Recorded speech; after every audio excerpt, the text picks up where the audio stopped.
गतकाली बैतरणी में बन्या जल प्रवेश कर जाजपुर जिला दशरथपुर ब्लॉक 5टी पंचायत बर्तमान जलमग्न हो जाइए। किंतु आज जलस्तर धीरे धीरे कमिबार लगी।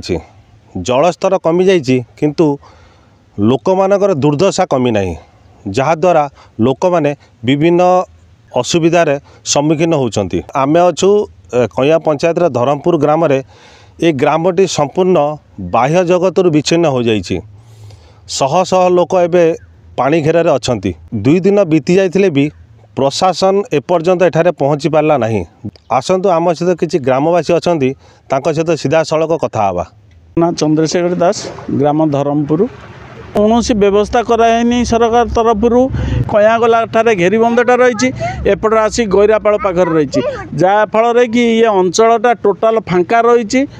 अल्प सुताई पानी नदी आसिले जहाँकि चाषबस्त तो नष्ट हो ग्रामर गाई गोरु ठार आरंभ कर जनसाधारण नाई नसुविधा। आम पछरे देखुए एटा गोटे रास्ता उभय साई भितर जोगाजोग कुंभीर प्रादुर्भाव एठी बहुत बेसी जहाँफल कि साधारण लोकटे पानी पाखक जावाक भय कर तार कारण हूँ केतबेले कौटी कुंभीर छकी थी टाणी नब। यही रिसेंटली 2 दिन तले आमर सेपट गाँ जो पानी स्रोत चलती उत्तर साईर गोटे घर दांडर बाछुटा को टाणी नहीं पड़ेगा। प्राय 150 पाखापाखि घर माने टोटाल बाह्य जगत विच्छिन्न। सरकार तरफ एपर्यंत किसी आसी ना। आमर एमएलए तो दर्शन ना।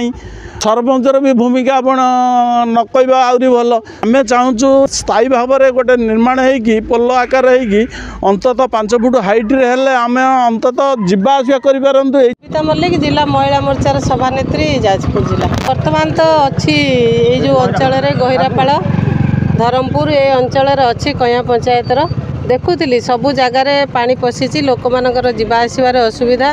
जो साधारणतः जो जो काम रास्ता उपर निर्भर करती रास्ता बुड़ी जाइए। मु 2-3टा रास्ता को भी गली ना। ये घटना तो एबेका नुहे ये कहीं केते वर्ष पाखापाखि 30 वर्ष है ये काम चलुँ। किंतु मोर विश्वास अच्छी एबे जो सरकार अच्छी प्रशासन अच्छी उपरे से माने निहाती दृष्टि रखिबे।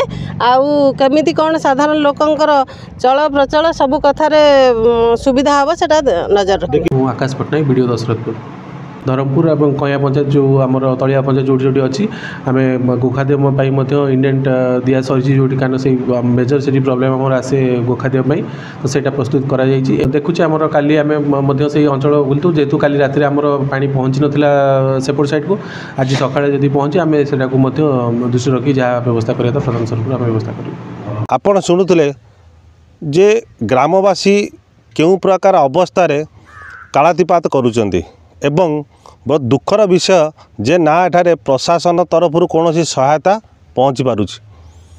तेबे देखा बाकी रहा खबर प्रसारण पड़े केबे प्रशासन निद भांगुछि। Jajpur Dasharathpur Manoj Kumar Das, MBC TV।